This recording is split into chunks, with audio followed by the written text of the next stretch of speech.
শুভ দুপুর। আরেকবার সবাইকে স্বাগত। আজকে আশা করছি ভালো আছো। সকালে যা ক্লাসে আলোচনা করেছি নিশ্চয় এতক্ষণে পড়ে ফেলেছো। যেহেতু সামনে পরীক্ষা, ফলে আশা করেছি যে অনেকেই এতক্ষণ সব যা পড়িয়েছি মুখস্থ করে ফেলেছো। তো এখন যারা ক্লাসে যোগদান করলে নতুন করে, আগে যারা ছিলে সকালে, সবাই একটু কমেন্ট করে জানাও কেমন আছো সবাই, আর ঠিকঠাক সাউন্ড হচ্ছে কিনা। আমি তোমাদের কমেন্ট একটু পড়ে নেই ওপাশে গিয়ে, তারপরে আবার হচ্ছে যে সামনে এসে আলোচনা করছি। হ্যাঁ, মাঝে মাঝে আমাকে পিছনে যেতে হচ্ছে তোমাদের কমেন্ট পড়ার জন্য। আশা থেকে তোমাদের সাথে আজকে আছি জন্য সামনে ল্যাপটপ নেই, মোবাইল দিয়ে আমরা ক্লাসটা করতেছি। ওকে,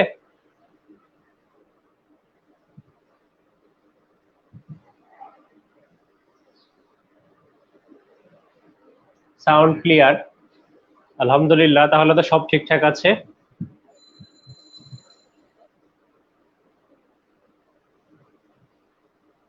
ওকে, গুড,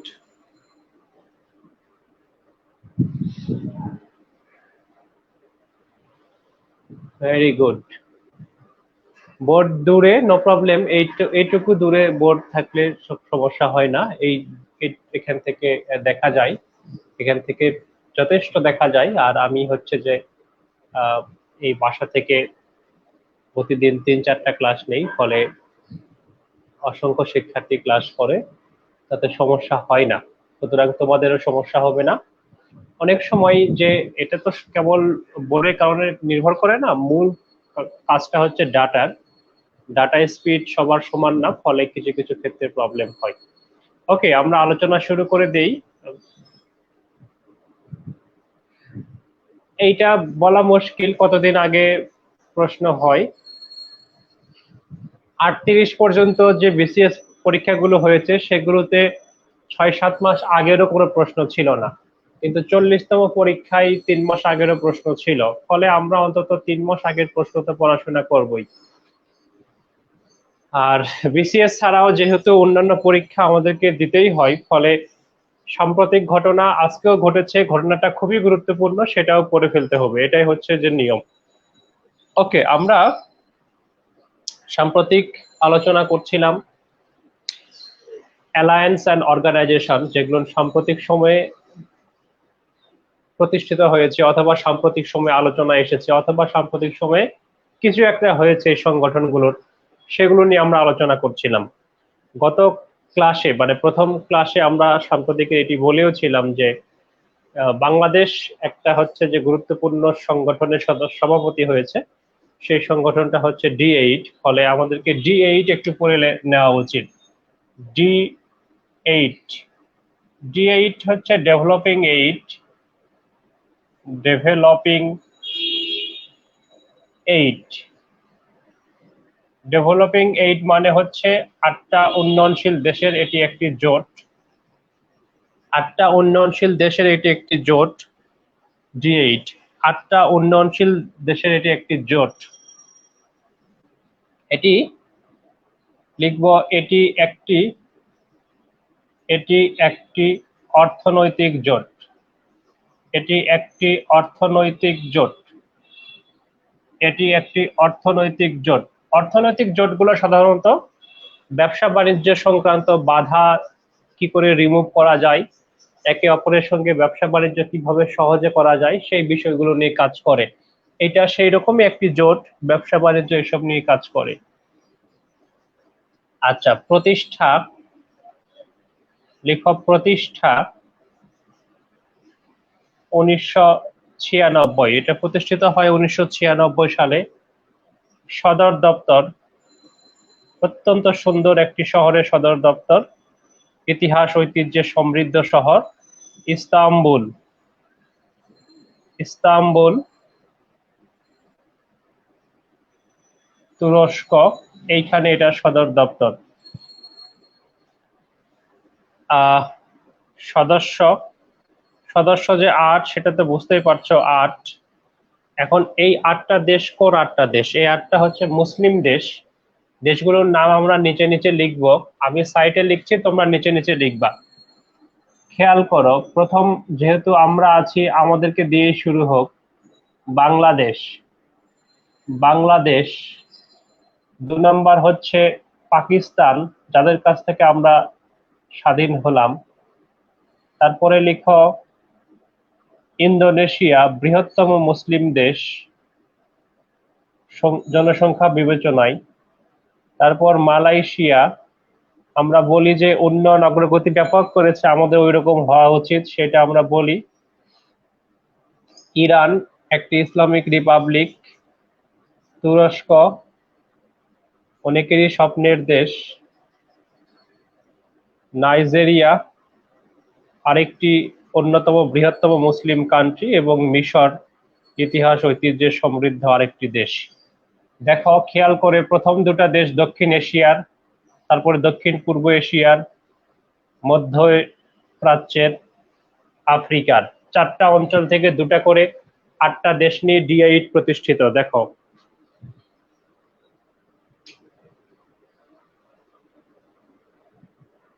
কয় পেজ মাত্র শুরু হলো, এটাই প্রথম।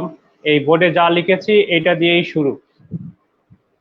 রিসেন্ট থেকে কত মার্কস প্রশ্ন আসে, আমি এটা প্রথম ক্লাসে একটা জিনিস দেখিয়েছিলাম যে প্রশ্ন হয় হচ্ছে 2 রকমের, একটি হচ্ছে রিসেন্ট ইভেন্ট থেকে, আরেকটি হচ্ছে রিসেন্ট কনটেক্সট থেকে।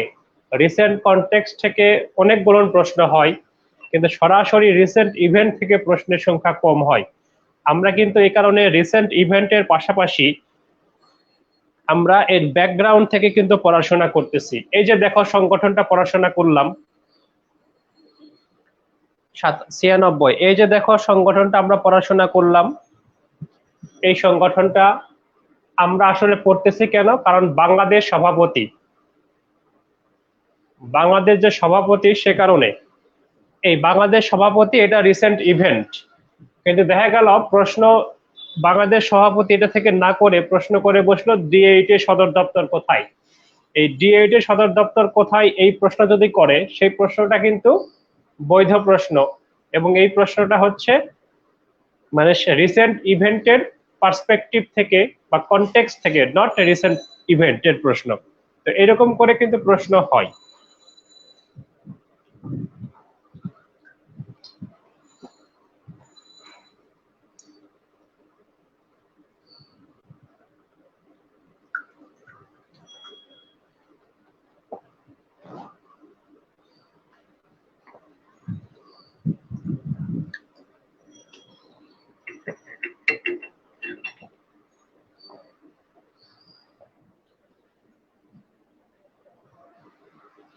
লিখে ফেলা দ্রুত, আশা করছি এটা লেখা সবার হয়েছে।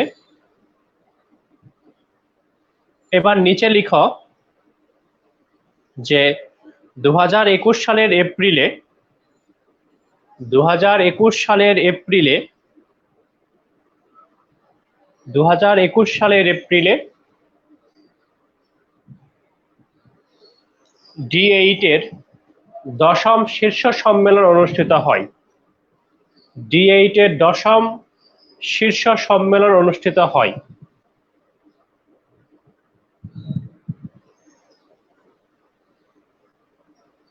লিখো। এই সম্মেলনের আয়োজক ছিল বাংলাদেশ। লিখো, এই সম্মেলনের আয়োজক ছিল বাংলাদেশ। এই সম্মেলনের আয়োজক ছিল বাংলাদেশ। লিখো, যদিও সম্মেলনটি অনুষ্ঠিত হয় ভার্চুয়ালি, যদিও সম্মেলনটি অনুষ্ঠিত হয় ভার্চুয়ালি। লিখো, D8 এর বর্তমান সভাপতি বাংলাদেশ। D8 এর বর্তমান সভাপতি বাংলাদেশ। D8 এর বর্তমান সভাপতি বাংলাদেশ।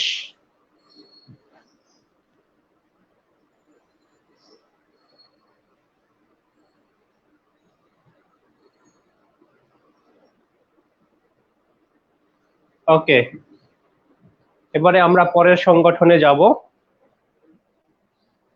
D8 নিয়ে আলোচনা শেষ। প্রশ্ন D8 নিয়ে দিলে এর মধ্যেই দিবে। যেহেতু বাংলাদেশে এটার শীর্ষ সম্মেলন হওয়ার কথা ছিল, ভার্চুয়ালি হলো যদিও, কিন্তু বাংলাদেশ তো আয়োজক ছিল। তারপরে এটা আবার সভাপতি বাংলাদেশ, সে কারণে D8 থেকে প্রশ্ন দেওয়ার সম্ভাবনা আছে। আমরা যেগুলো থেকে সম্ভাবনা আছে সেগুলোই পড়ে ফেলতেছি। এবার লিখো একটা চুক্তি, এটাও একটা এই অর্থনৈতিক অ্যালায়েন্স, সেটি হচ্ছে লিখো ট্রেড অ্যান্ড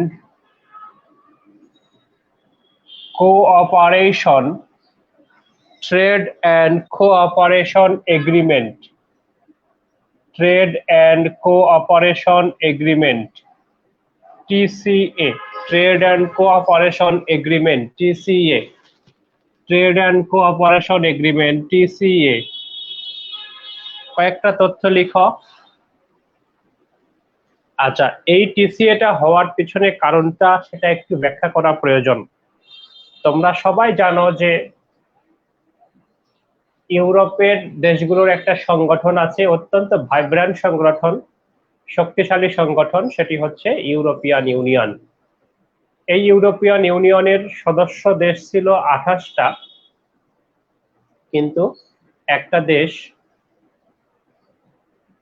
বেরিয়ে গেছে এই ইউরোপিয়ান ইউনিয়ন থেকে, যেটার নাম হচ্ছে ইউকে। ইউকে বেরিয়ে গেছে। ইউকে বেরিয়ে যাওয়ার ফলে সদস্য সংখ্যা একটা কমে গেছে। এবার ইউরোপিয়ান ইউনিয়নের সঙ্গে এই ইউকে ব্যবসা বাণিজ্য করার জন্য একটা চুক্তি করেছে, সেটি হচ্ছে টিসিএ। তার মানে এটি ব্রেক্সিট পরবর্তী চুক্তি। এটি কি? ব্রেক্সিট পরবর্তী চুক্তি। এই চুক্তিটা গুরুত্বপূর্ণ চুক্তি। লিখো ইইউ এর সাথে, ইইউ এর সাথে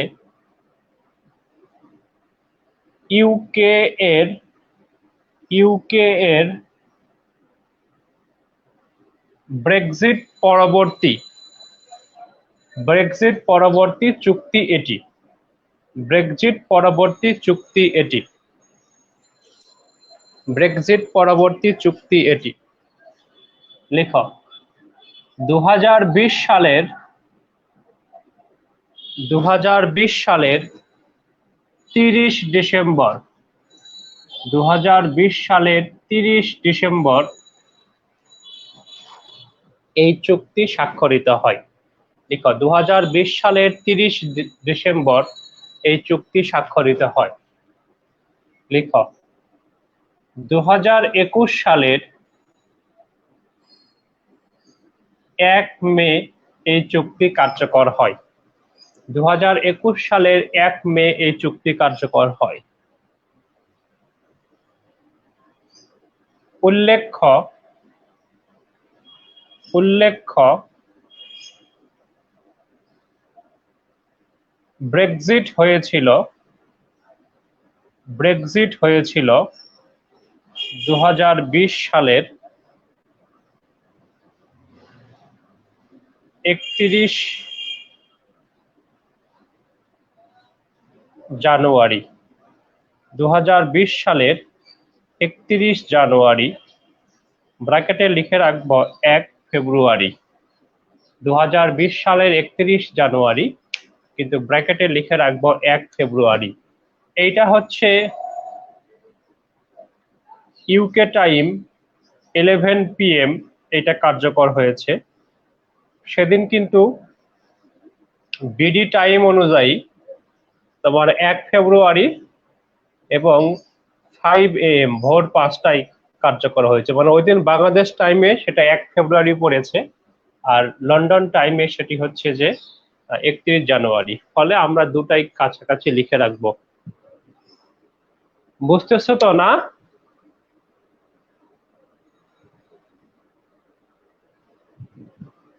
ব্রেক্সিট কি? ব্রেক্সিট হচ্ছে Britain exit, Britain exit European union. এইটাকে সংক্ষেপে বলা হয় হচ্ছে ব্রেক্সিট। মানে ব্রিটেন যে এক্সিট নিল ইউকে থেকে, সেটাকে বলা হয় ব্রেক্সিট।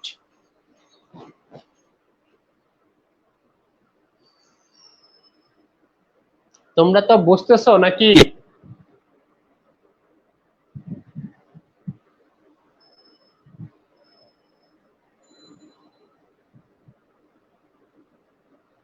না বোঝার কি হলো? বেশ সহজ সহজ কথা পড়ে ফেলবা, এগুলো আজকেই পড়ে মুখস্থ করে ফেলবা।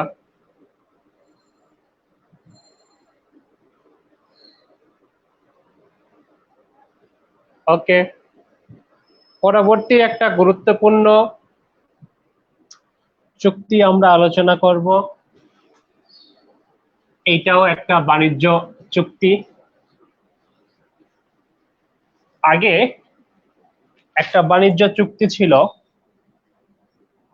আমেরিকা, মেক্সিকো, কানাডার মধ্যে, যেটাকে বলা হতো নাফটা। এই নাফটার স্থলে নতুন একটা চুক্তি হয়েছে, সেই চুক্তিটার নাম হচ্ছে ইউএসএমসিএ। ইউএসএমসিএ, যেহেতু এটা নাফটার পরিবর্তে এটাকে অনেকে বলছে নিউ নাফটা, নিউ নাফটা চুক্তি বলছে, আবার অনেকে এটাকে বলছে নাফটা 2.0, এরকম করে নামে ডাকে। নাফটা 2.0 নামেও ডাকে, নিউ নাফটা নামেও ডাকে। আমরা এইটা এখন পড়াশোনা করব। ওকে, এটা হচ্ছে আমাদের টপিক নেম, সেটি হচ্ছে ইউএসএমসিএ। এটা আমরা পড়াশোনা করব। লিখো, প্রথম দফায় স্বাক্ষরিত হয়, এটা 2 দফায় স্বাক্ষরিত হয়েছে। প্রথম দফায় স্বাক্ষরিত হয় 30 September 2018। 30 September 2018 Buenos Aires, Argentina.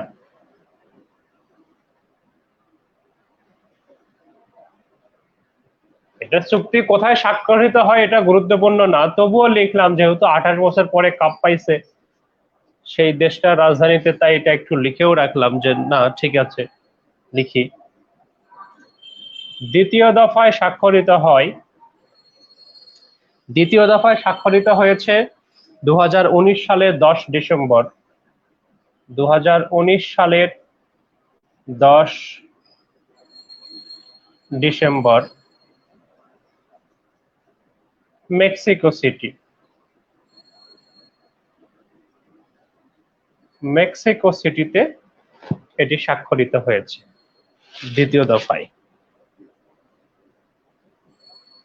কার্যকর, এই চুক্তিটা কার্যকর হয়ে গেছে, কার্যকর হয়েছে 2020 সালের 1 মার্চ। 2020 সালের 1 মার্চ এটি কার্যকর হয়ে গেছে। আসলে এটার নাম কি? ইউএস, দেখো US, Mexico, Canada. US, Mexico, Canada agreement মূলত একটি এফটিএফ, মানে ফ্রি ট্রেড এগ্রিমেন্ট। মূলত এটি একটি ফ্রি ট্রেড এগ্রিমেন্ট, মূলত একটি ফ্রি ট্রেড এগ্রিমেন্ট। লিখো, 1992 সালে নাফটা হয়েছিল। নাফটা মানে 1992 সালে এই দেশগুলা একটা ফ্রি ট্রেড এরিয়া গড়ে তুলেছিল, যেটার নাম ছিল হচ্ছে নাফটা। নাফটা যা কার্যকর হয়, যা কার্যকর হয় 1994 সালে। এই যে নাফটা 94 সালে কার্যকর হলো, সেইটা 2020 সাল পর্যন্ত টিকে ছিল। 2020 সাল থেকে নাফটা বাতিল, এই জায়গায় নতুন চুক্তি ইউএসএমসিএ। এ কারণে অনেকে এটাকে বলছে নিউ নাফটা, অনেকে নাফটা 2.0 এরকম নামে এটাকে ডাকতেছে। এটা উত্তর আমেরিকার যে 3টা দেশ, সেই 3টা দেশের মধ্যে একটা চুক্তি।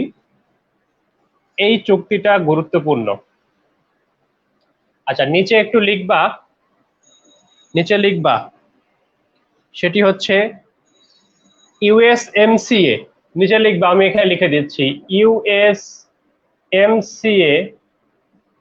জিডিপি এর দিক দিয়ে, জিডিপির দিক দিয়ে বিশ্বের দ্বিতীয় বৃহত্তম দ্বিতীয় বৃহত্তম জোট, বিশ্বের দ্বিতীয় বৃহত্তম জোট লিখো। ইউএসএমসিএ জিডিপি এর দিক দিয়ে বিশ্বের দ্বিতীয় বৃহত্তম জোট, জিডিপি এর দিক দিয়ে বিশ্বের দ্বিতীয় বৃহত্তম জোট, জিডিপি এর দিক দিয়ে বিশ্বের দ্বিতীয় বৃহত্তম জোট।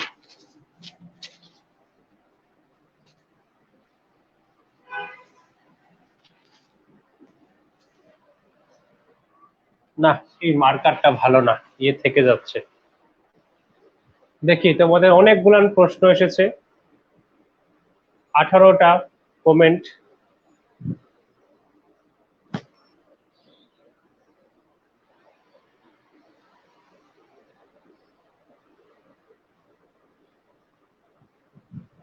ফার্স্ট কি ইইউ? না, জিডিপির দিক দিয়ে ফার্স্ট ইইউ না।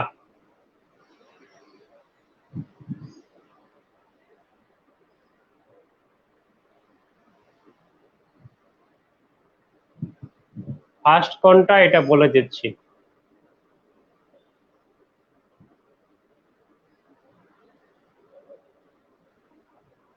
আচ্ছা, এই যে 28 বছর পরে একটা দল কাপ জিতলো, এটা তো মিথ্যা কথা না তো? এটা আমি বললে অনেকে বলছে আপনি ব্রাজিল করেন। না, আমি কি কোনো মিথ্যা কথা বলছি? আমি তো আর্জেন্টিনাকে কোনো গালিও দেই নাই, জাস্ট একটা সত্য কথা বললাম, এই আর কি।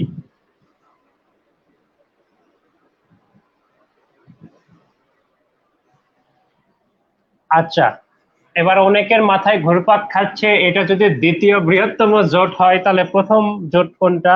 শোনো শোনো,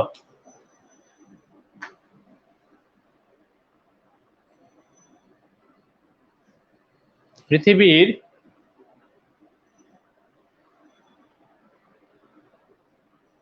জিডিপির দিক দিয়ে সবচেয়ে বড় অর্থনৈতিক জোট হচ্ছে, সেটা রিসেন্টলি গঠিত হয়েছে, আমরা এটা আজকে পড়েছি, আরসিইপি। আরসিইপি এটা কিন্তু আমরা আজকে পড়াশোনা করেছি, আরসিইপি। এইটা আরসিইপি এটা হচ্ছে প্রথম এবং বৃহত্তম জোট। তুমি যদি চাও আমি পার্সেন্টেজে বলি যে পৃথিবীর মোট জিডিপির 20% জুড়ে এই জোটটা, মানে এখানকার যারা সদস্য তারা পৃথিবীর মোট জিডিপির 20%।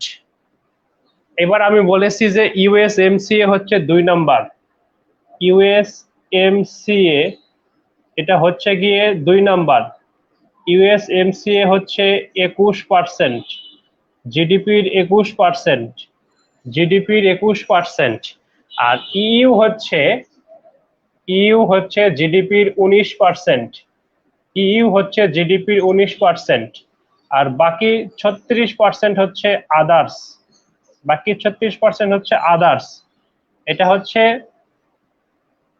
ওয়ার্ল্ড জিডিপির অনুযায়ী, হ্যাঁ, ওয়ার্ল্ড জিডিপি অনুযায়ী। তাহলে ফার্স্ট কোনটা? এইটা ফার্স্ট জিডিপি অনুযায়ী, এইটা সেকেন্ড, এবং এইটা হচ্ছে থার্ড। এটা একদম আপডেট তথ্য। ইউরোপিয়ান ইউনিয়নের আগে জিডিপি অনেক বেশি ছিল, এই জোটটাই ছিল না, এইটা ছিল, এদের কম ছিল, ফলে এইটা 1 নম্বরে ছিল জিডিপির দিক দিয়েও। এখন আর ইইউ 1 নম্বরে জিডিপির দিক দিয়ে নাই, এটা লিখে নাও।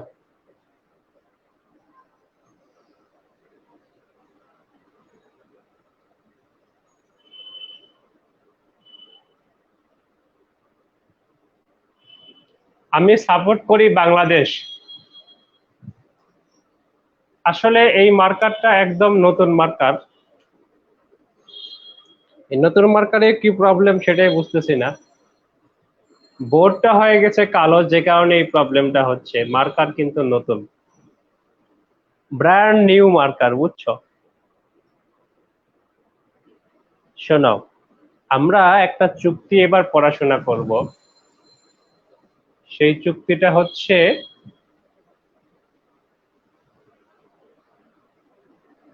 এবার একটা চুক্তি পড়াশোনা করব, সেই চুক্তিটা হচ্ছে গিয়ে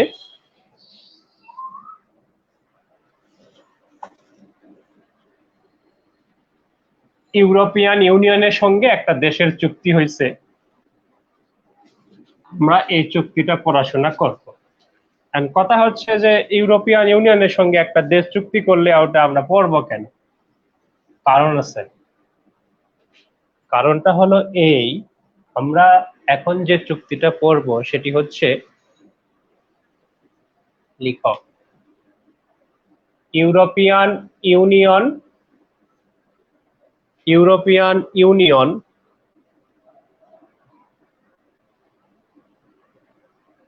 Vietnam, European union Vietnam free trade agreement, FTA. এটাকে সংক্ষেপে ইভিএফটিএ এভাবে বলা হচ্ছে, ইভিএফটিএ এভাবে বলা হচ্ছে, ইউরোপিয়ান ইউনিয়ন ভিয়েতনাম এফটিএ। শোনো, ইউরোপিয়ান ইউনিয়নের সঙ্গে একটা দেশ চুক্তি করতেই পারে, আমরা ওইটা করতে যাব কেন? কারণ আছে। সবচেয়ে বেশি পোশাক রপ্তানি করে হচ্ছে চীন, পৃথিবীর 1 নম্বর দেশ। বাংলাদেশ ছিল 2 নম্বর দেশ যারা চীনের পরে সবচেয়ে বেশি পোশাক রপ্তানি করে। আমাদেরকে 2 নম্বর থেকে 3 নম্বরে নিয়ে চলে গেছে এবং 2 নম্বর স্থানে উঠে এসেছে ভিয়েতনাম। এই ভিয়েতনাম কোন একটা অঞ্চলের সঙ্গে যদি চুক্তি করে, সেটা আমাদের জন্য আসলেই চিন্তার কারণ। ইউরোপিয়ান ইউনিয়নে আমরা সবচেয়ে বেশি পোশাক রপ্তানি করি। এখন ইউরোপিয়ান ইউনিয়নের সঙ্গে ভিয়েতনাম যেহেতু একটা ফ্রি ট্রেড এগ্রিমেন্ট করেছে, ভিয়েতনামের প্রোডাক্ট ইউরোপিয়ান ইউনিয়নে যাবে হচ্ছে শুল্কমুক্ত ভাবে, ফলে তাদের প্রোডাক্টের বিক্রি কিন্তু সেখানে আরো বেড়ে যাবে। আর এইটা করেছে জন্যই কিন্তু, বেড়ে গেছে জন্যই কিন্তু আমরা 2 থেকে 3 নম্বরে চলে গেছি। রিসেন্টলি আমাদের পোশাক রপ্তানিকারক যে সংগঠনটা আছে ব্যবসায়ীদের, তারা অবশ্য বলেছে যে আমরা আবার 2-এ চলে আসব। আমাদের এই বছরের যে হার, কিন্তু এইটা এই বছর শেষে জানা যাবে, সরকার জানাবে। এখন পর্যন্ত কথা হচ্ছে এইটাই যে আমরা 3 নম্বরে চলে গেছি ভিয়েতনামের কারণে। ফলে সেই ভিয়েতনাম যখন একটা চুক্তি করে কারোর সঙ্গে, সেটা আমাদের জন্য গুরুত্বপূর্ণ হয়ে যায়। লেখো, ভিয়েতনামের রাজধানী, ভিয়েতনামের রাজধানী হ্যানয়ে, ভিয়েতনামের রাজধানী হ্যানয়ে চুক্তিটি স্বাক্ষরিত হয় 2019 সালের 30 জুন। 2019 সালের 30 জুন এই চুক্তিটি স্বাক্ষরিত হয়। লিখো, নিচে লিখো, 2020 সালের 12 ফেব্রুয়ারি, 2020 সালের 12 ফেব্রুয়ারি ইইউ পার্লামেন্টে এবং 12 ফেব্রুয়ারি হচ্ছে ইইউ পার্লামেন্টে এবং 8 জুন ভিয়েতনামের পার্লামেন্টে এটি অনুমোদিত হয়। দুদেশের পার্লামেন্ট এটি অনুমোদন করে, তার মানে হচ্ছে যে এটি কার্যকর। আচ্ছা, একটা তথ্য লিখবে যে সিঙ্গাপুরের সাথে ইইউ এর অনুরূপ চুক্তি আছে। সিঙ্গাপুরের সাথে ইইউ এর অনুরূপ চুক্তি আছে। সিঙ্গাপুরের সাথে ইইউ এর অনুরূপ চুক্তি আছে। আর ওই কথাটা লিখে রাখবে যে ভিয়েতনাম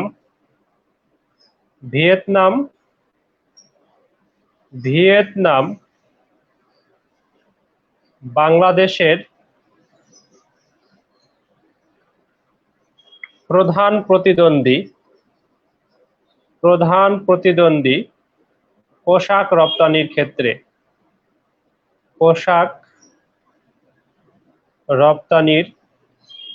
ক্ষেত্রে ভিয়েতনাম বাংলাদেশের প্রধান প্রতিদ্বন্দ্বী পোশাক রপ্তানির ক্ষেত্রে। এটা লিখে ফেলো, প্রশ্ন করতে থাকো। আর এবার তো প্রশ্নই নাই।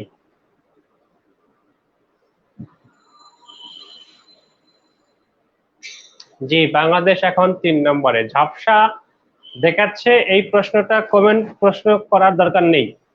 কারণটা হচ্ছে যে যদি কোনো ঝাপসা দেখায়, এটিকে ঝাপসা দেখাবে, ফোকাস ডিফোকাস হবে, কিন্তু সেটা অটোমেটিক ঠিক হবে। তুমি ওখানে কমেন্ট করলেও কিছু করার নাই, না করলেও কিছু করার নাই। কথা কি বুঝেছো?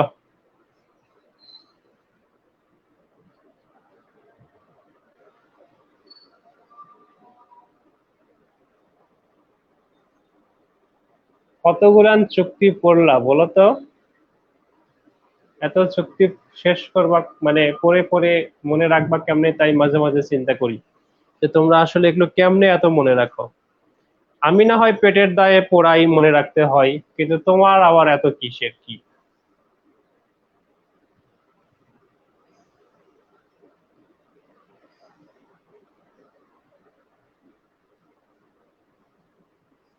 ওকে, এবারে আমি যেটি আলোচনা করব সেটি হচ্ছে, এটাও একটা চুক্তি, কিন্তু এটার একটা ইন্টারেস্টিং ব্যাপার আছে, ফলে এটা গুরুত্বপূর্ণ। ইন্টারেস্টিং ব্যাপারটা কি? ইন্টারেস্টিং ব্যাপার হচ্ছে, লিখো, কাগজবিহীন বাণিজ্যে বাংলাদেশ। কাগজবিহীন বাণিজ্যে বাংলাদেশ।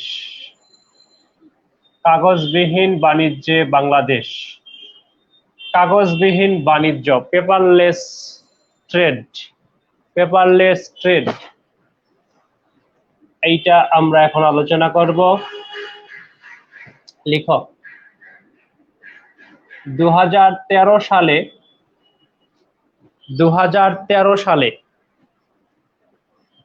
বিশ্ব বাণিজ্য সংস্থার বালি সম্মেলনে, 2013 সালে বিশ্ব বাণিজ্য সংস্থার বালি সম্মেলনে লিখো, বালি সম্মেলনে trade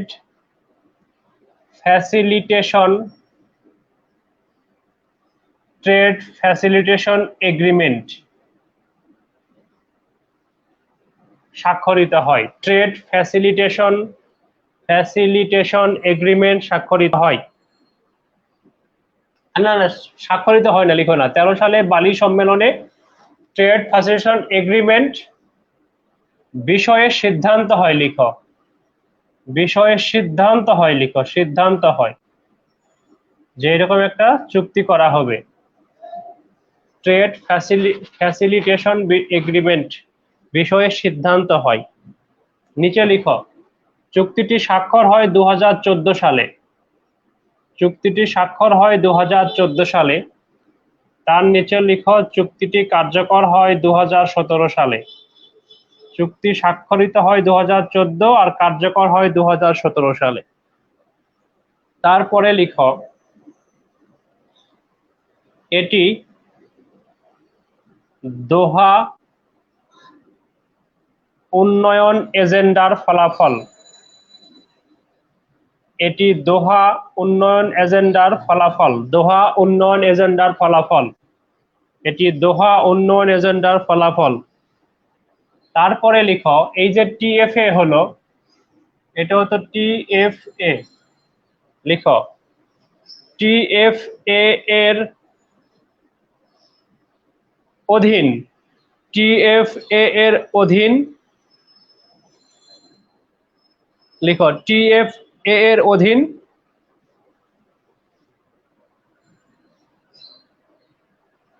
cross border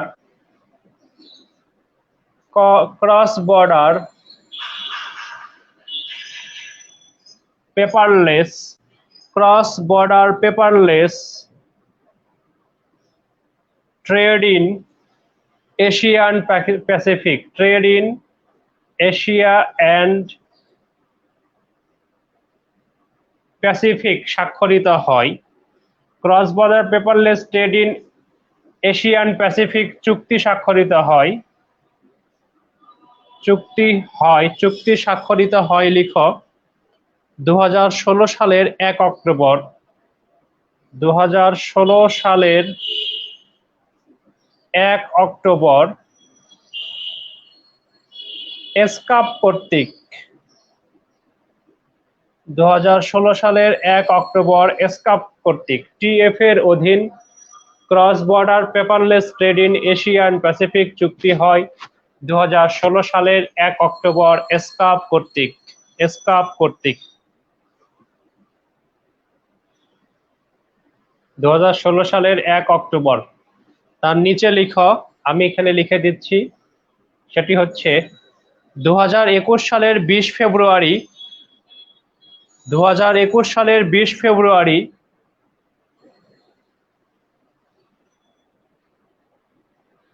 Bangladesh paperless trade চুক্তি বাস্তবায়ন করে। বাংলাদেশ পেপারলেস ট্রেড চুক্তি বাস্তবায়ন করে। বাংলাদেশ পেপারলেস ট্রেড চুক্তি বাস্তবায়ন করে মানে এদিন থেকে কার্যকর হয় আর কি। লিখো, এই চুক্তি কার্যকর করেছে 5টি দেশ। এই চুক্তি কার্যকর করেছে 5টি দেশ। একটি হচ্ছে বিডি, একটি হচ্ছে চায়না, একটি হচ্ছে Iran. BD, China, Iran,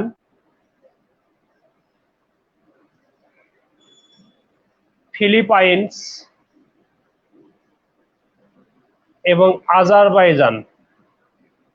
Azerbaijan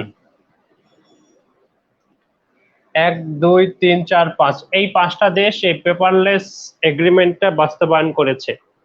paperless এগ্রিমেন্টটা হচ্ছে যে বাণিজ্য সংক্রান্ত যে লেনদেন বিষয় আশয় সবগুলো হবে হচ্ছে ডিজিটালি, সেই সংক্রান্ত চুক্তি এটি। পোশাক রপ্তানিতে প্রথম দেশটার নাম হচ্ছে চীন, বলেছি তো।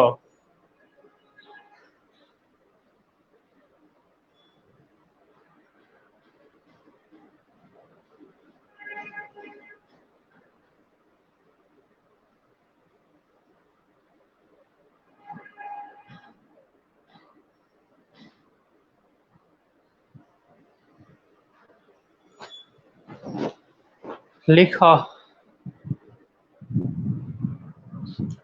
ডিজিটালি ব্যবসা বাণিজ্য করার জন্য এই চুক্তি। সোজা কথা, হ্যাঁ, ডিজিটালি ব্যবসা বাণিজ্য করার জন্য এই চুক্তি।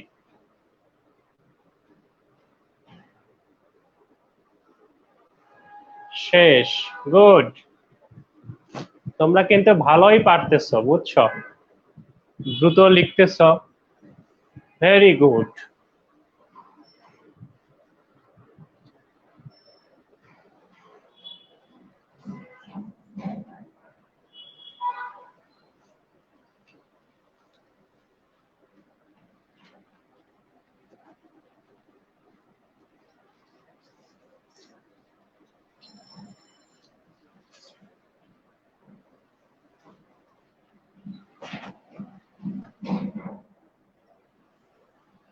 আচ্ছা,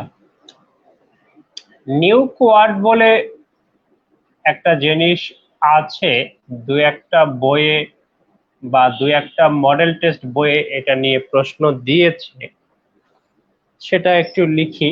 সেটি হচ্ছে যে এটিও একটি বাণিজ্য জোট। লিখো, এটি একটি বাণিজ্য বৃদ্ধির লক্ষ্যে প্রতিষ্ঠিত জোট। বাণিজ্য বৃদ্ধির লক্ষ্যে প্রতিষ্ঠিত জোট। বাণিজ্য বৃদ্ধির লক্ষ্যে প্রতিষ্ঠিত জোট। বাণিজ্য বৃদ্ধির লক্ষ্যে প্রতিষ্ঠিত জোট। লিখো, 2021 সালের 16 জুলাই। 2021 সালের 16 জুলাই ইউএস স্টেট ডিপার্টমেন্ট এই জোট ঘোষণা করে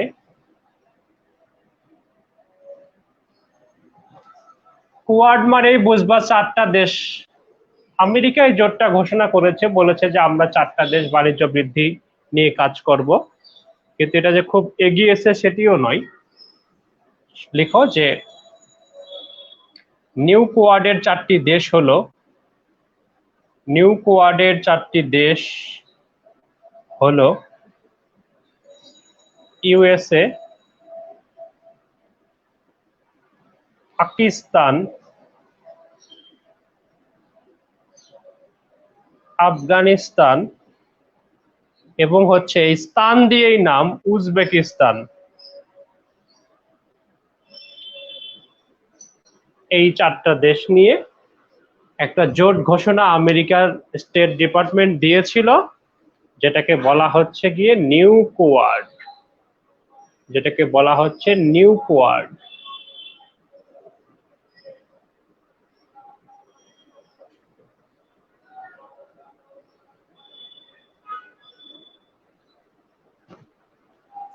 সাম্প্রতিক পুরোটাই বাদ দেওয়া যায়, কোনো সমস্যা নেই, পুরোটাই বাদ দেওয়া যায়, বাদ সবই দেওয়া যায়। বাদ দিতে তো সমস্যা নেই, বাদ চাইলেই অনেক কিছুই দিতে পারবা, কিন্তু বাদ দেওয়ার ক্ষেত্রেও ঝুঁকি অনেক সময় থেকে যায়, ফলে বাদ দেওয়ার ক্ষেত্রে কিন্তু একটু সাবধান হতে হবে।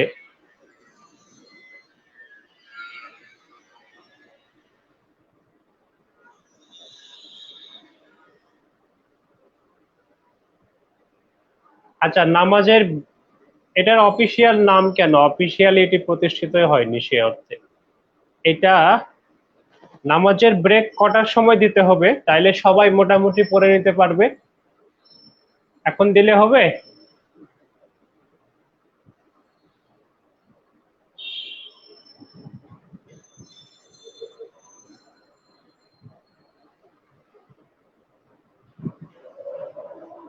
এখন তো আজানই হয়নি, তাই না?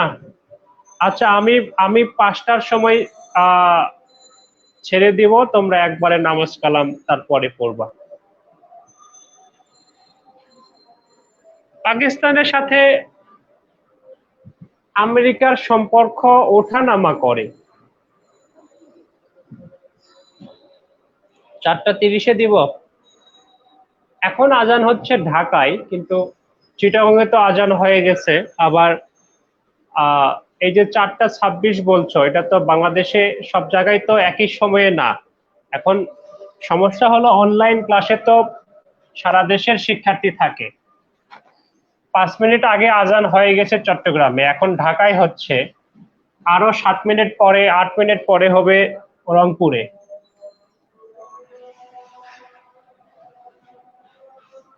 আমি 5টায় ছেড়ে দিব, তোমরা তারপরে হচ্ছে যে পড়ে নিবে। ওকে,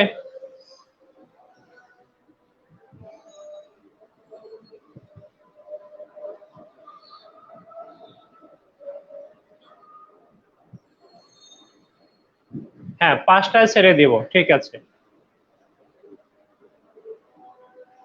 তাহলে তোমাদের আর আসতে হবে না, নামাজটাও পড়তে পারবে, এরপরে মাগরিবটাও ঠিকঠাক করতে পারবে। ঠিক 5টায় ছেড়ে দিব। আচ্ছা আসো, এবার আমরা স্পোর্টস অ্যান্ড প্রাইজ নিয়ে কয়েকটা, বেশি না, স্পোর্টস অ্যান্ড প্রাইজ কয়েকটা, এটা নিয়ে আলোচনা করি। কয়েকটা, বেশি না। স্পোর্টস অ্যান্ড প্রাইজ খুব বেশি আলোচনা করব না।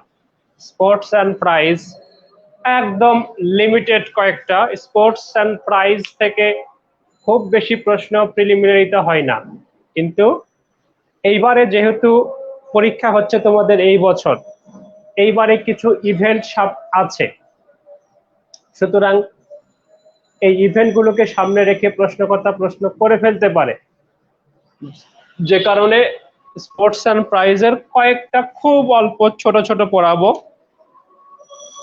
একটা হচ্ছে যে ফিফা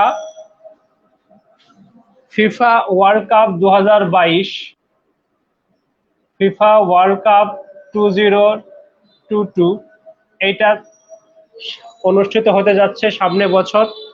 অলরেডি এটার উন্মাদনা শুরু হয়ে গেছে। আচ্ছা, এইটা অনুষ্ঠিত হবে কোথায়? অনুষ্ঠিত হবে, এটা অনুষ্ঠিত হবে কাতারে। এটা আমরা সবাই জানি, কাতার বিশ্বকাপ। এটি অনুষ্ঠিত হবে কাতার 11 নভেম্বর থেকে 16 ডিসেম্বর, না 18 ডিসেম্বর পর্যন্ত। 11 নভেম্বর থেকে 18 ডিসেম্বর পর্যন্ত এটা অনুষ্ঠিত হবে। আচ্ছা, এরপরে লেখা হচ্ছে ভেন্যু। এটার ভেন্যু হচ্ছে আটটা ভেন্যু। এখন ভেন্যু প্রস্তুত করা হচ্ছে। দল 32টা দল খেলবে, 32টা দল এবার খেলবে। আচ্ছা শোনো, এগুলো তো টেন্ডার হয়, টেন্ডারে মানে জিতে আর কি বিভিন্ন দেশ, যারা জিতে তারা আয়োজক হয়। এই ফাইনাল রাউন্ডের টেন্ডার যখন হয় বাইড, সেই সময় কিন্তু আমেরিকাকে হারিয়ে কাতার হয়েছে। মানে আমেরিকা চেয়েছিল এটা আয়োজন করতে, কাতার চেয়েছিল, ওই টেন্ডারে কাতার শেষ পর্যন্ত পেয়েছে। তবে মনে রাখতে হবে যে এর পরেরটা কোথায় হবে সেটাও কিন্তু পরীক্ষায় দিয়ে দিতে পারে। 2026 সালের বিশ্বকাপ হবে, 2026 সালের বিশ্বকাপ হবে। এইটা কোথায় হবে? উত্তর আমেরিকায়। উত্তর আমেরিকায়, উত্তর আমেরিকাতে। উত্তর আমেরিকাতে মানে কি, ওই যে একটা ইউএসএমসিএ করলাম না,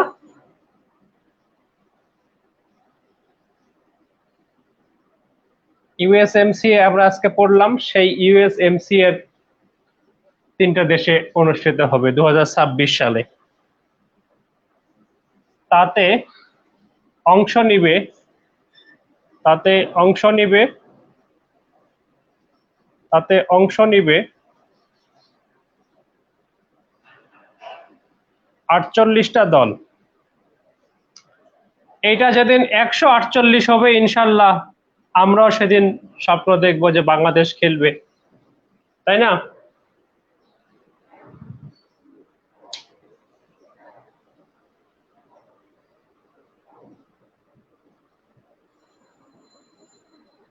হ্যাঁ, ব্যাংক, পিএসসি, অন্যান্য পরীক্ষায় প্রশ্ন আসে, ফলে সাম্প্রতিক যে ঘটনাগুলো আছে আমরা একটু পড়ে ফেলি।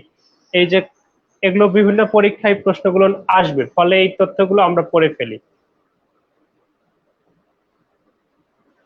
পরীক্ষা পিছানোর কোনো সম্ভাবনা আছে কি না?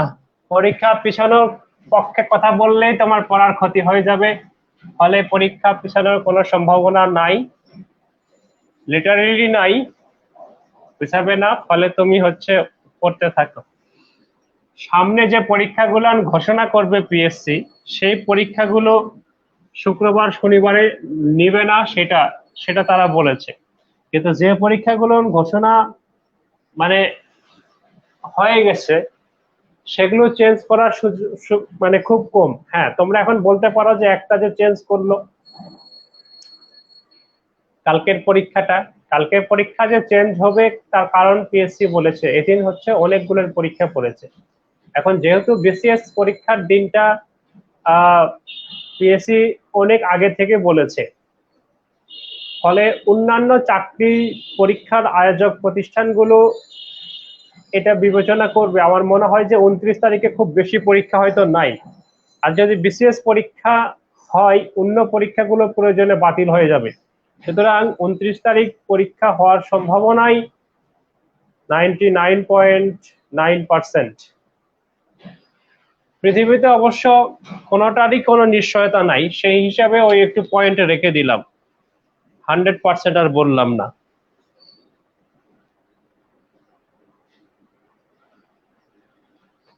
আইসিসি মেন্স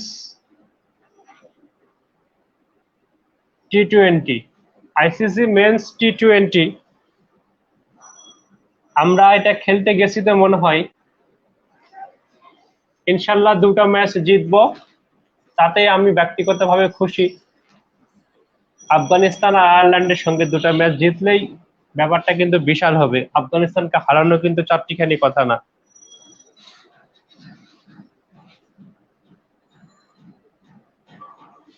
এটা অনুষ্ঠিত হবে মানে তোমাদের পরীক্ষার মধ্যেই আর কি চলবে এইটা।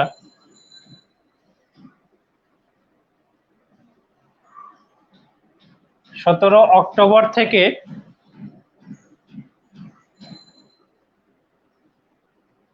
14 নভেম্বর 2021, এই বছর 17 অক্টোবর থেকে 14 নভেম্বর এটা অনুষ্ঠিত হবে। এটার আয়োজক কে? 2টা দেশ আয়োজক, সংযুক্ত আরব আমিরাত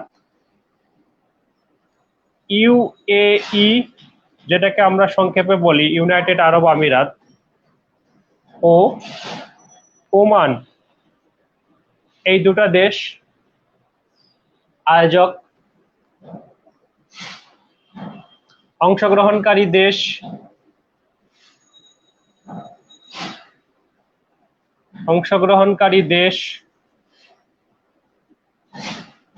16টা। গর্বের বিষয়, বিশ্বের সব এতগুলান দেশের মধ্যে মাত্র 16টা দেশ খেলবে, তার মধ্যে বাংলাদেশ খেলবে, এটা বিশাল প্রাপ্তি। ম্যাচ হবে হচ্ছে 45টা,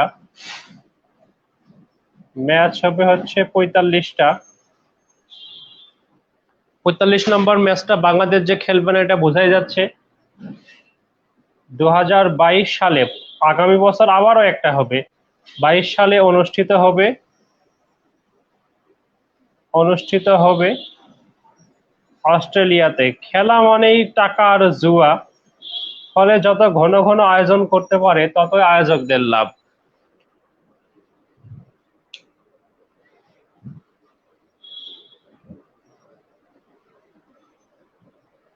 ইউএর পিস মিরপুরের পিসের মতো বাসে, তাই না?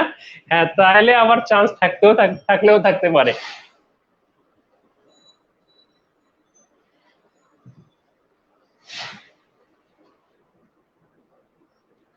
যাও, তোমাদেরকে একটু খুশি করে দেই, কোপা আমেরিকা পড়াই আমরা একটু। কোপা আমেরিকা কিন্তু আসলেই গুরুত্বপূর্ণ। ওই আইসিসি ওয়ার্ল্ড কাপের চাইতে কোপা আমেরিকা গুরুত্বপূর্ণ। শোনো, যেখানেই একটা ঘটনা থাকবে আর কি, মানে ইনসিডেন্ট এর কিছুটা হচ্ছে যে ঘটনার মধ্যে ঘটনা থাকবে, সেগুলো হচ্ছে যে গুরুত্বপূর্ণ হয়ে ওঠে, তাই না? মানে একটা ব্যতিক্রম ঘটনা। এই যে ফিফা ওয়ার্ল্ড কাপ জিতলো আর্জেন্টিনা, মেসির হাতে, এই কোপা আমেরিকা জিতলো আর্জেন্টিনা, মেসির হাতে একটা ইন্টারন্যাশনাল কাপ। এই ঘটনাটা তো সচরাচর দেখা যায় না, যেটা সচরাচর দেখা যায় না সেটাই গুরুত্বপূর্ণ ঘটনা। এ কারণে কোপা আমেরিকা 2021 আমাদেরকে পড়তে হবে।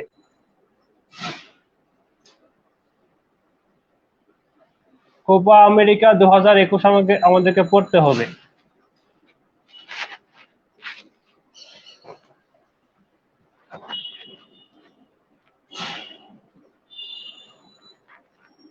অনুষ্ঠিত হয়, এই যে অনুষ্ঠিত হয় তারিখগুলো আমি বলতেছি, আসলে এগুলো খুব বেশি গুরুত্বপূর্ণ না। এই লাইনটা যদি তোমার প্রেসার হয় এটা বাদ দিবা।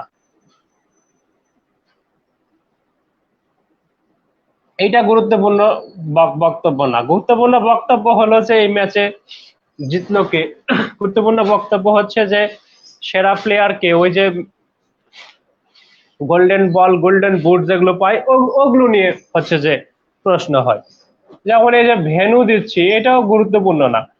একদম যে প্রশ্ন হবে না তা না, হতেই পারে, কিন্তু গুরুত্বপূর্ণ না। ভেনু 5টি, 4টি শহরে, 5টি ভেনু। আয়োজক দেশ ব্রাজিল, মানে ব্রাজিল নামটা থাকবেই, বুঝছো?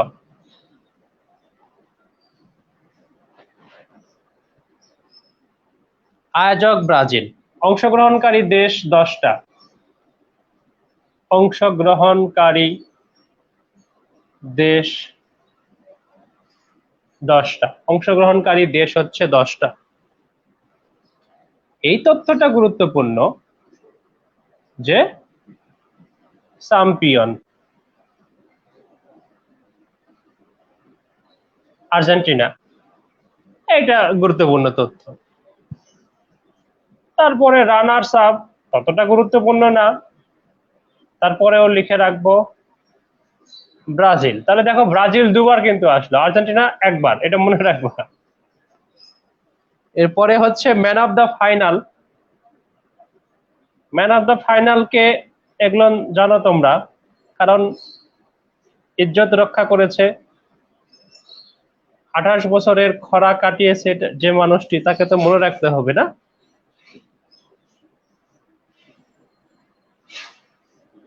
Di Maria.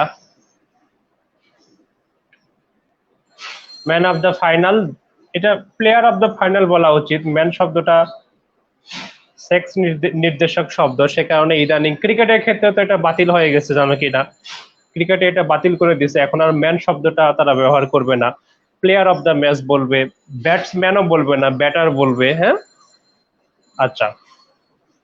এখানে হচ্ছে যে গোল্ডেন বল ও গোল্ডেন বুট,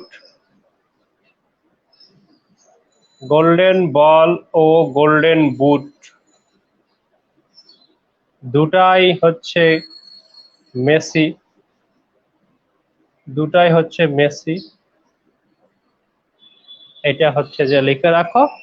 আর একটা লিখতে পারো, সেটি হচ্ছে গোল্ডেন গ্লাভস কে পেয়েছে, সেটাও জানো, তিনি এবার বেশ আলোচিত ছিলেন, বিশেষ করে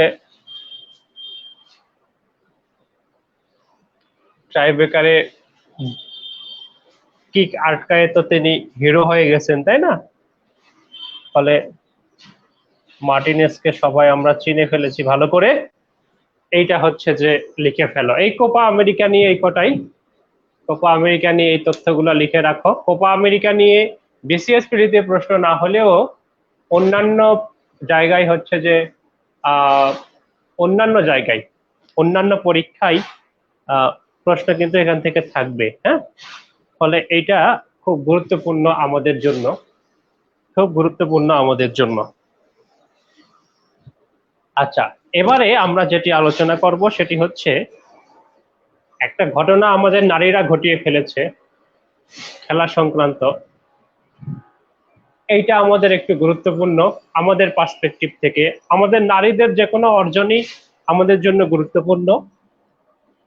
আমাদের নারীরা বিশাল এক অর্জন করেছে, সেটি হচ্ছে যে টেস্ট স্ট্যাটাস আমাদের নারীরাও পেয়েছে, ফলে আমরা এখন সেটি আলোচনা করব।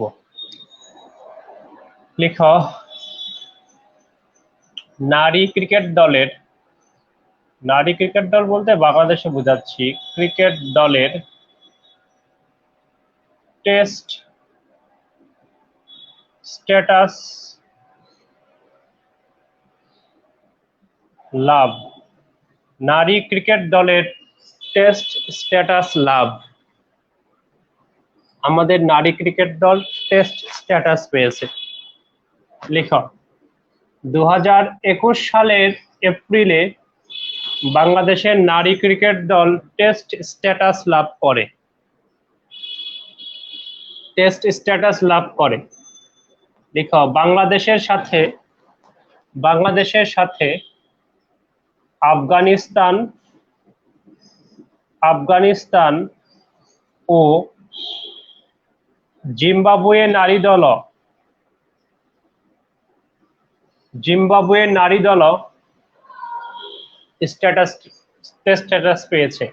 বাংলাদেশের সাথে আফগানিস্তান, জিম্বাবুয়ে নারী দল টেস্ট স্ট্যাটাস পেয়েছে, কিন্তু আফগানিস্তানকে তো নারীদের ক্রিকেট নিষিদ্ধ করে দিয়েছে তালিবান। নিচে লিখো, বর্তমানে মোট টেস্ট খেলুড়ে নারী দল বা দেশ 13টি। আগে 10টা ছিল, এর সঙ্গে 3টা যুক্ত হয়েছে, এটা হলো 13টা।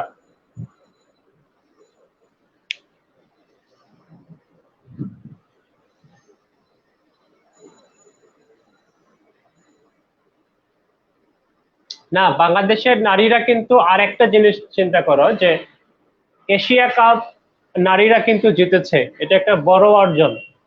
আমরা তো পুরুষ ক্রিকেট নিয়ে এত আমরা বিনিয়োগ করি, এত কিছু করি, আমাদের পুরুষরা তো এরকম একটা কাপ আনতে পারেনি, ন্যাশনাল দল। তারপরে আমাদের বাচ্চা ছেলেগুলান ওয়ার্ল্ড কাপ জিতে ফেললো, কিন্তু আমাদের ন্যাশনাল ক্রিকেট টিম পুরুষদের তো সে অর্থে কিছু করতে পারলো না। সে জায়গায় নারীরা যে কোনো অগ্রগতি করলে সেটা অবশ্যই অবশ্যই, আরে এপ্রিল মাসে তারিখ আমার মনে নাই।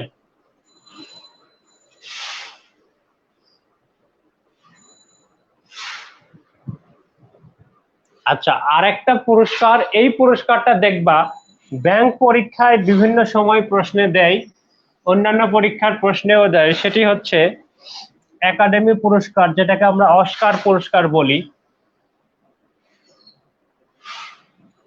93তম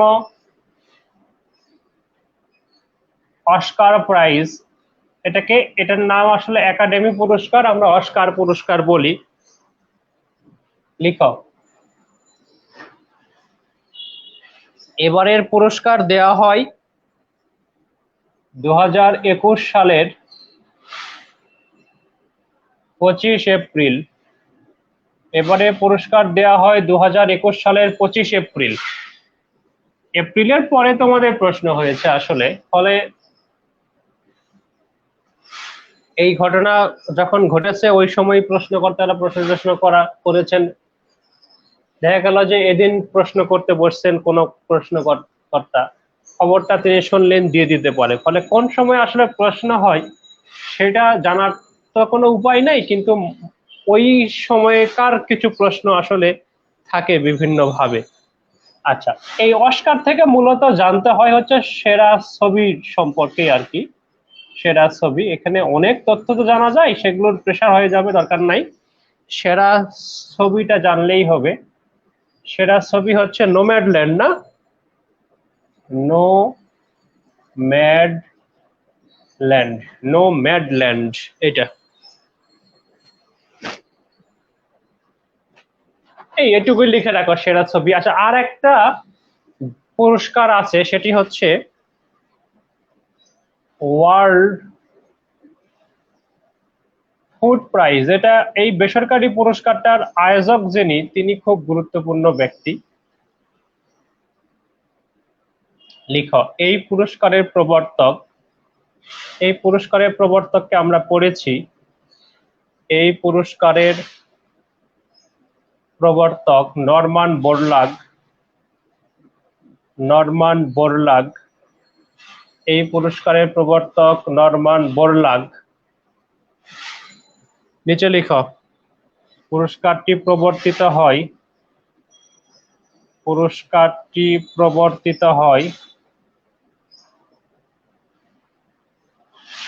1986 সালে। পুরস্কারটি প্রবর্তিত হয় 1986 সালে।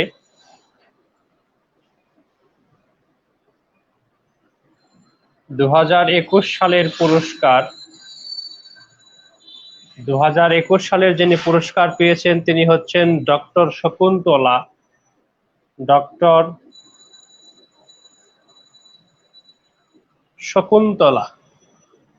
দেখো, ডক্টর শকুন্তলা।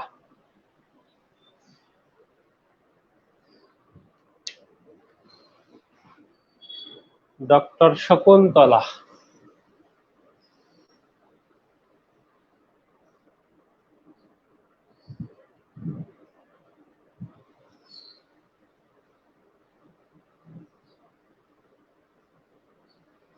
ওকে, মোটামুটি পুরস্কার প্রাইজ টাইজ হয়েছে। আমরা এবার একটু আলোচনা করব হচ্ছে পরিবেশ, সাম্প্রতিক পরিবেশ। দেখো, সাম্প্রতিক পরিবেশ রিসেন্ট এনভায়রনমেন্ট নিয়ে আমরা একটু পড়াশোনা করব। সাম্প্রতিক পরিবেশ নিয়ে আমরা পড়াশোনা করব। সাম্প্রতিক পরিবেশ।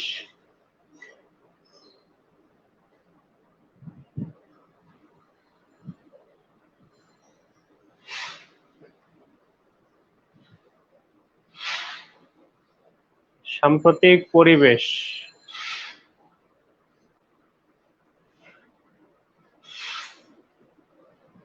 এখানেও পুরস্কারও আছে, তাহলে পুরস্কারটা দিয়েই শুরু করি।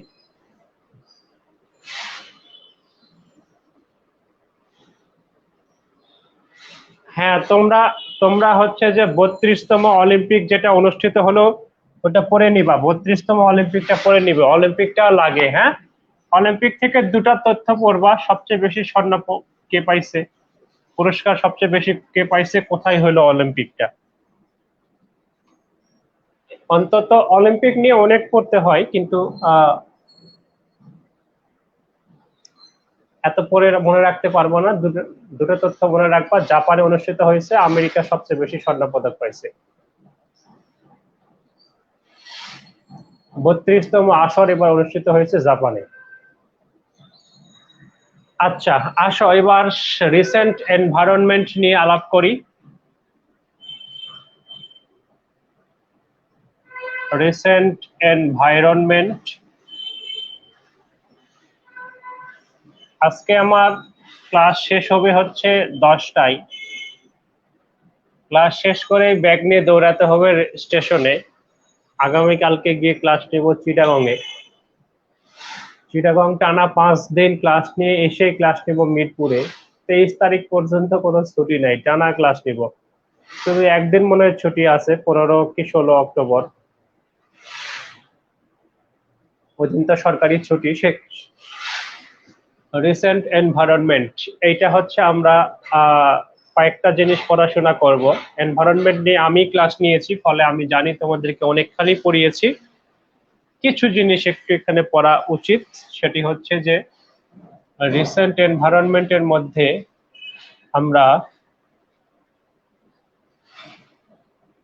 চ্যাম্পিয়ন্স অফ দ্য আর্থ বলে একটা পুরস্কারের কথা বলতে পারি।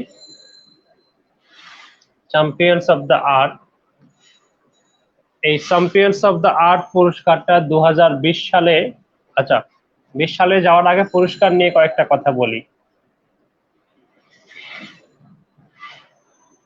এটা প্রদান করে হচ্ছে ইউএনইপি। ইউএনইপি তো জানো, জাতিসংঘের পরিবেশ কর্মসূচি, যেটা প্রতিষ্ঠিত হয়েছিল স্টকহোম সম্মেলনে 1972 সালে, কেনিয়ার নাইরোবিতে সদর দপ্তর। শুরু, এই চ্যাম্পিয়ন্স অফ দ্য আর্থ শুরু হয় কবে? 2005 সালে শুরু হয়। চ্যাম্পিয়ন্স অফ দ্য আর্থ শুরু হয় 2005 সালে।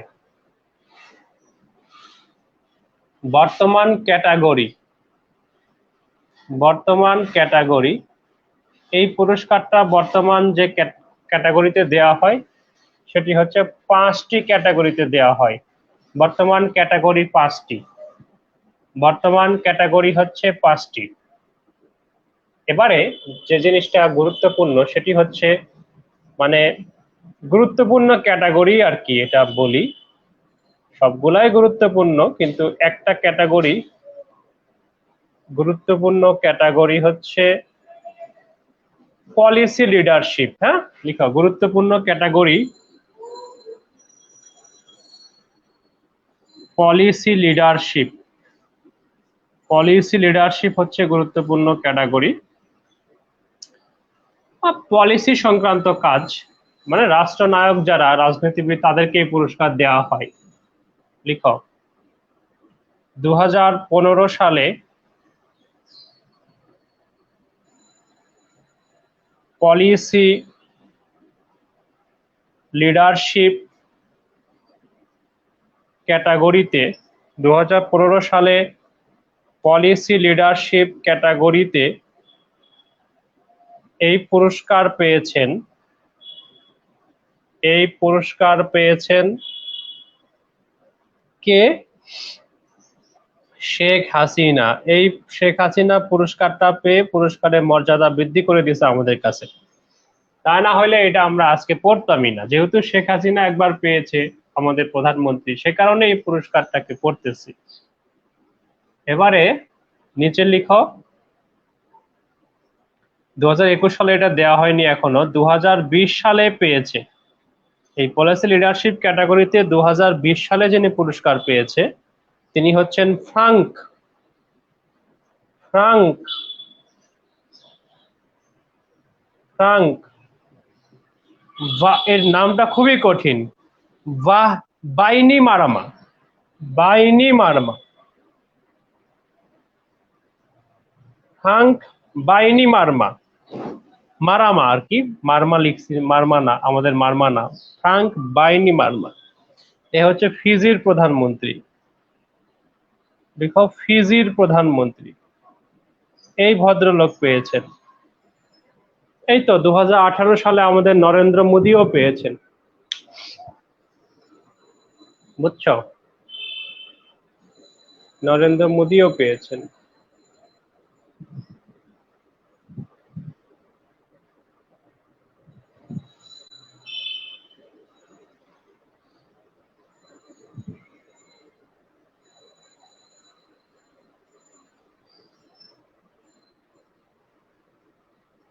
এই সাম্প্রতিকের মধ্যে একটা জিনিস একটু পড়তে হয়, এটা আমি পড়িয়েছি, তারপরেও একটু ছোট করে এইখানেও জানিয়ে দেই। সেটি হচ্ছে, এরপরে যেটা আমরা লিখব সেটি হলো কপ।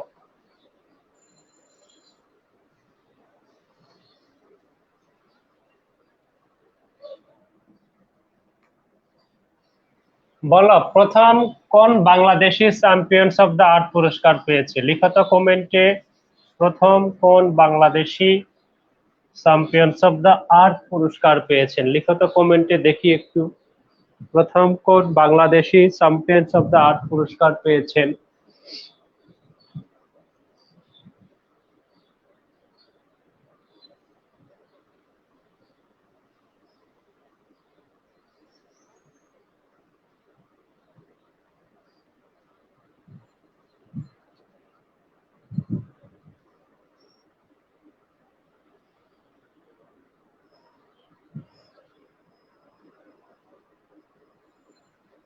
শেখ হাসিনা। কে বললো তোমাদের? না, তোমরা জানো না, জানো না, জানো না। যেহেতু শেখ হাসিনা লেখা ছিল পেয়েছেন, তার মানে শেখ হাসিনা প্রথম পেয়েছেন। হ্যাঁ, এই যে, কারণ নাম বলতে না পারলে আমার নাম বলবা। 2008 সালে ডক্টর আতিক রহমান পুরস্কার পেয়েছেন প্রথম বাংলাদেশি হিসেবে। শোনো, ওই তখন, এখন যেমন 5টা ক্যাটাগরিতে দেওয়া হচ্ছে না এই পুরস্কার, তখন এরকম ক্যাটাগরি ছিল না। তখন ক্যাটাগরি ছিল হচ্ছে অঞ্চল ভিত্তিক। লাতিন আমেরিকা অঞ্চল থেকে একজনকে দেয়া হতো, ইউরোপ থেকে একজনকে দেয়া হতো, আফ্রিকা থেকে একজনকে দেয়া হতো, এশিয়া এন্ড প্যাসিফিক এই অঞ্চল থেকে একজনকে দেয়া হতো। আমাদের দেশের একজন প্রখ্যাত পরিবেশ বিজ্ঞানী আছেন, যার নাম হচ্ছে ডক্টর আতিক রহমান। তিনি 2008 সালে এশিয়া এবং প্যাসিফিক এই অঞ্চল থেকে এই চ্যাম্পিয়ন্স অফ দ্য আর্থ পুরস্কার পেয়েছেন, ফলে প্রথম বাংলাদেশি তিনি। তবে এখানেও কথা আছে, সেই কথাটা হলো যে চ্যাম্পিয়ন্স অফ দ্য আর্থ এই পুরস্কারটা দেয়া হচ্ছে 2005 সাল থেকে। এই পুরস্কারটা আগে অন্য নামে ছিল, সেই নামটা হচ্ছে গ্লোবাল 500 রোল অফ অনার। এই গ্লোবাল 500 রোল অফ অনার পুরস্কারটি দেওয়া হয় 1987 সাল থেকে 2003 সাল পর্যন্ত দেয়া হয়। 3 সালে গিয়ে সিদ্ধান্ত হলো যে এইটা আর দেয়া হবে না, চ্যাম্পিয়ন্স অফ দ্য আর্থ নামে এই পুরস্কারটি দেওয়া হবে। সেটি 2005 সাল থেকে তারা শুরু করলো। তো যখন গ্লোবাল 500 রোল অফ অনার ছিল, সেই পুরস্কারটি বাংলাদেশের কিন্তু ওই যে রেজওয়ানা চৌধুরী, রেজওয়ানা হাসান বলবো আর কি, তাইলে সুবিধা হয়।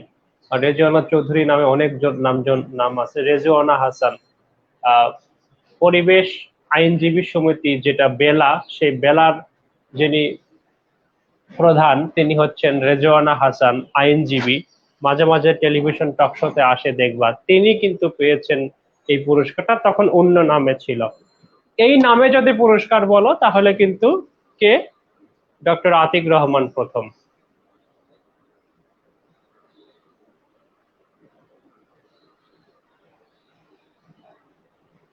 বুঝতে পেরেছ?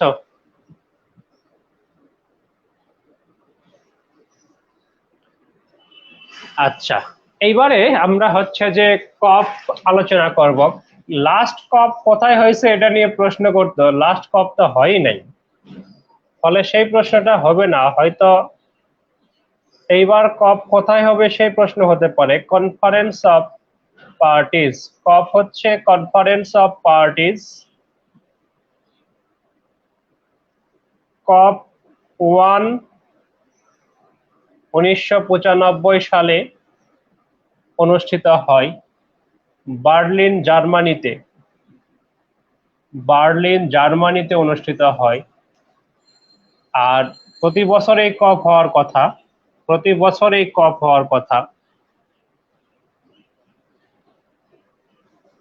কপ 25 হয়েছে 2019 সালে স্পেন মাদ্রিদে, মাদ্রিদ স্পেনে, মাদ্রিদ স্পেন এখানে হলো। কিন্তু মনে রাখবো এটার আয়োজক ছিল চিলি, এটার আয়োজক ছিল চিলি, কিন্তু অনুষ্ঠিত হয়েছে স্পেন মাদ্রিদে।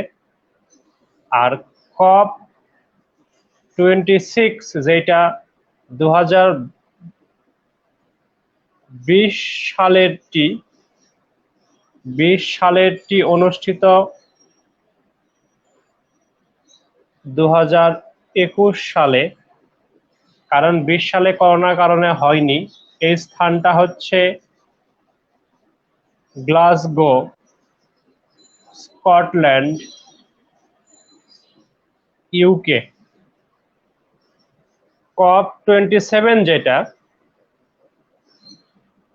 সেটা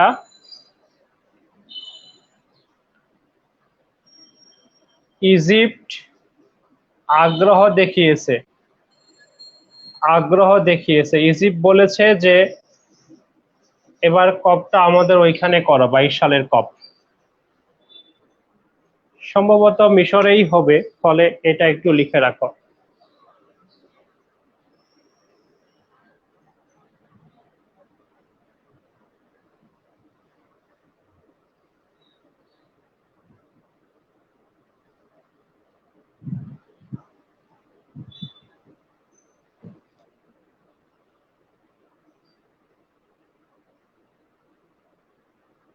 ম্যাক্সেসাই পুরস্কার পড়লে পড়ে নিবা।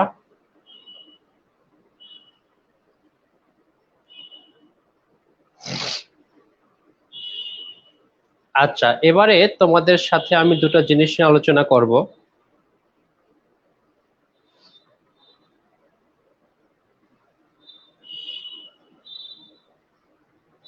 সেই দুটো জিনিস হচ্ছে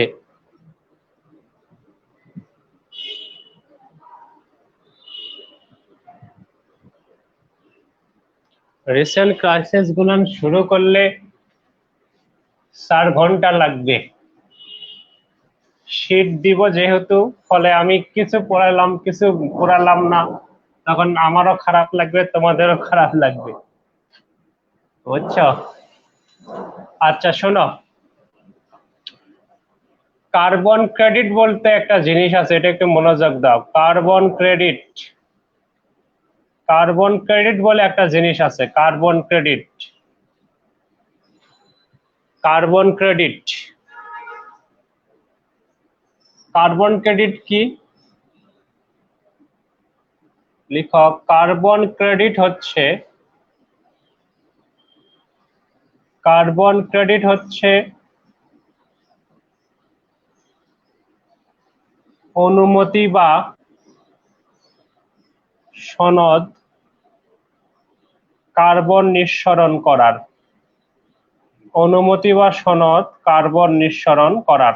এখানে কার্বন মানে কার্বন ডাই অক্সাইড আর কি, নিঃসরণ করার। 1 credit equal to 1 ton.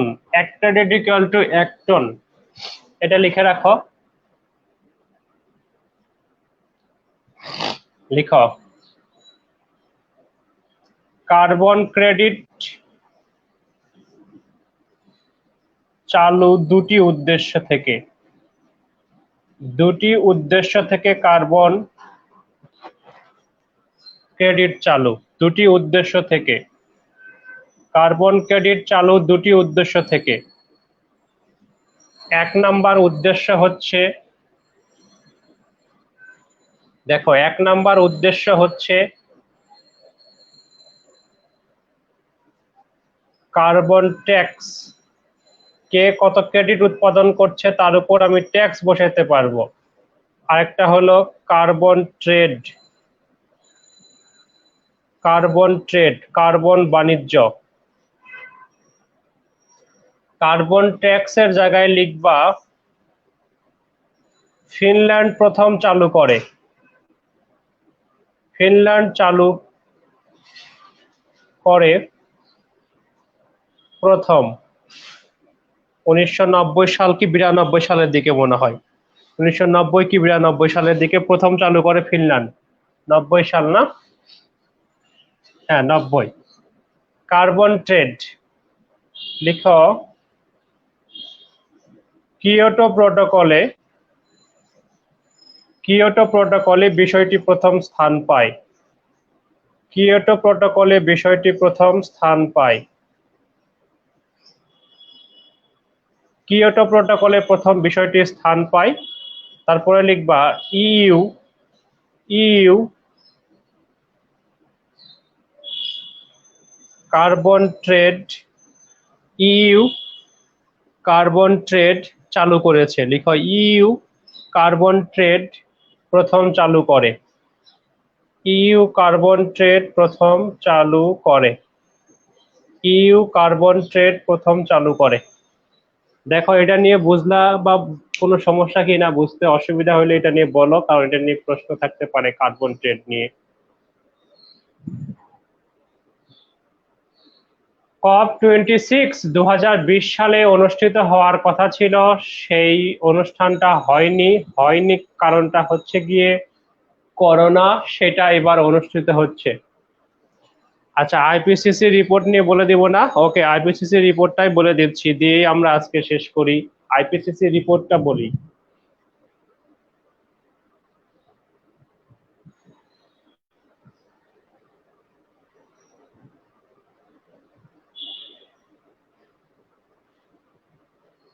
IPCC রিপোর্টটা এ যাবৎকালের সবচেয়ে বড় রিপোর্ট, ফলে এইটা একটু গুরুত্বপূর্ণ। আইপিসিসি রিপোর্টটা সবচেয়ে বড়, ফলে এটা গুরুত্বপূর্ণ। এ যাবৎকালের সবচেয়ে বড় জলবায়ু প্রতিবেদন, সেটি হচ্ছে IPCC 6th assessment report. Assessment report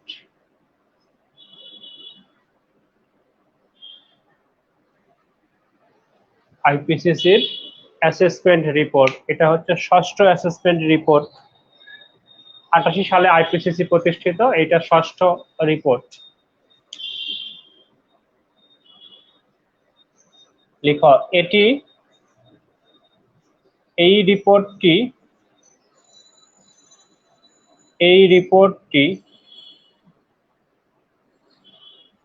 এ যাবৎকালের সবচেয়ে বড় রিপোর্ট, সবচেয়ে বড় পরিবেশ বিষয়ক রিপোর্ট।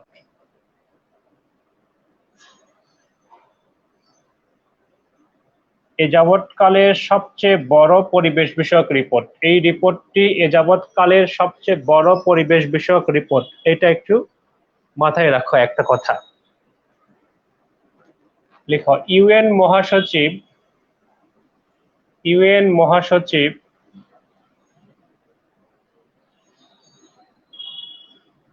আন্তোনিও গুতেরেস, ইউএন মহাসচিব আন্তোনিও গুতেরেস এই রিপোর্টকে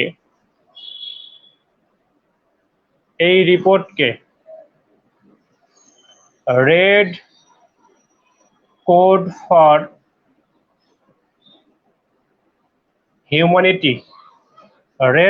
ফর হিউম্যানিটি বলে আখ্যায়িত করেছেন।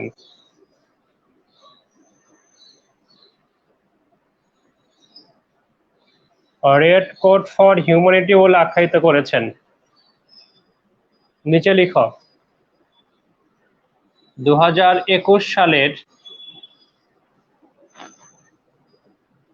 9 আগস্ট এই রিপোর্ট প্রদান করা হয়।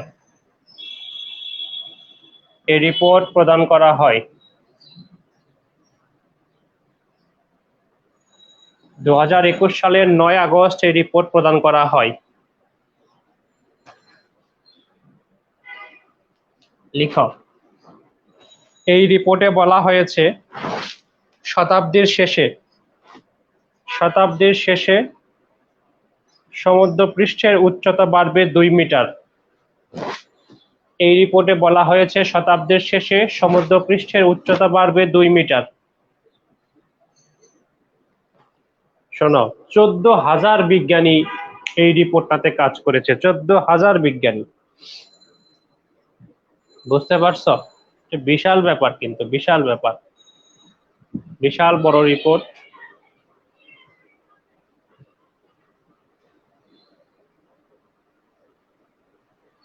রিসেন্ট যে ক্রাইসিস গুলান আমি দিয়েছি সেই ক্রাইসিস গুলান পড়াইতে অনেক সময় লাগবে। আমি রিসেন্ট যে ক্রাইসিস গুলান যদি আমি পড়াইতাম তাহলে ওই প্রথম 2 ঘন্টা এই 4 ঘন্টা মিলে শুধু ক্রাইসিসই পড়ানো হতো। কিন্তু দেখা গেল আমি পরিবেশ থেকে আরম্ভ করে রিসেন্ট অর্গানাইজেশন, তারপরে কিছু প্রাইজ, অনেকগুলো আইটেম পড়াই দিলাম, এই আইটেম কমে যেত। যে কারণে আমি রিসেন্ট ওটা ধরিনি, কারণ ওটা সময় লাগবে অনেক বেশি। ওখানে চিত্র আঁকতে হবে, মেলা আলোচনা করতে হবে, আর ওটা আলোচনা করতে গেলেই প্রশ্ন চলে আসবে। আমি আলোচনা যদি এখনই আফগানিস্তান শুরু করি, এমন প্রশ্ন তোমরা করবা, সেগুলো উত্তর দিতে গিয়ে 1 ঘন্টার চলে যাবে। যে কারণে আমি ওইটা পড়াতে যাই নাই, কারণটা পড়াতে গেলেই তোমরা আটকায় ফেলতা। এখন হচ্ছে যে আমার আরেকটা ক্লাস আছে রিটেন ব্যাচের সঙ্গে, ফলে আমি তোমাদের সাথে আর আলোচনাটাকে আগাতে পারবো না। আমি 15 তারিখের মধ্যেই শিট হচ্ছে কনফিডেন্সকে দিব, কনফিডেন্স তোমাদের গ্রুপে আপলোড করবে। এছাড়া আমার ফেসবুক যে গ্রুপটা আছে সেখানেও শিট আমি আপলোড দিব। আমি যে টপিকগুলো আজকে লিখে দিয়েছি এই প্রত্যেকটা টপিকের উপরেই প্রত্যেকটা টপিক শিটে থাকবে, ফলে টেনশনে কোনো কারণ নেই। শিটটা 15 পৃষ্ঠার মধ্যে হবে, ফলে এটা পড়ে ফেলতে সময় খুব বেশি লাগবে না, তোমরা পড়ে ফেলতে পারবে। ভালো থেকো তোমরা। তোমাদের সাথে ইন্টারন্যাশনাল অ্যাফেয়ার্সে মানে আজকেই তো তোমাদের আনুষ্ঠানিকভাবে ক্লাসে সম্ভবত শেষ, ইন্টারন্যাশনাল অ্যাফেয়ার্সের ক্লাস তো শেষই বটে। তোমাদের সঙ্গে হচ্ছে গিয়ে রিটেন ক্লাসে দেখা হবে এই প্রত্যাশা রাখছি। তোমাদের আমি মনে হয় প্রায় সবগুলো টপিকের ক্লাসই নিয়েছি। আমি অনলাইনে আমার সাধ্যমতো চেষ্টা করেছি তোমাদেরকে পড়ানোর জন্য। অনলাইনে কিছু সীমাবদ্ধতা আছে, হয়তো অনেক সময় আমার কথা বোঝো নাই, অনেক সময় আমি তোমাদের কমেন্ট গুলো পড়ে উত্তর দিতে পারি নাই, অনেক সময় হচ্ছে যে নেটওয়ার্ক প্রবলেমের কারণে তোমার ক্লাস করতে অসুবিধা হয়েছে, কখনো আমার দিক থেকে নেটওয়ার্ক প্রবলেমের সমস্যা হয়েছে। এরকম সমস্যাগুলোর মধ্য দিয়েই আমরা এই 43তম ইন্টারন্যাশনাল অ্যাফেয়ার্সটা শেষ করতে চাচ্ছি। তবে কনফিডেন্স কর্তৃপক্ষে যথেষ্ট আন্তরিকতা ছিল যাতে অনলাইনেও তোমাদেরকে একটা সর্বোচ্চ সেবা তারা দিতে পারেন। আমি তোমাদের সঙ্গে রিটেন ক্লাসে থাকব সেই প্রত্যাশা রেখে আশা করছি যে 30 তারিখ থেকেই তোমাদের সঙ্গে অনলাইন রিটেন ক্লাসে দেখা হবে অফলাইনে। তোমরা ভালো থেকো, ভালো পরীক্ষা দাও, সেই প্রত্যাশা রেখে আজকে ক্লাস শেষ করছি। সবার জন্য সুস্বাস্থ্য এবং শুভকামনা রইল। ভালো থেকো সবাই।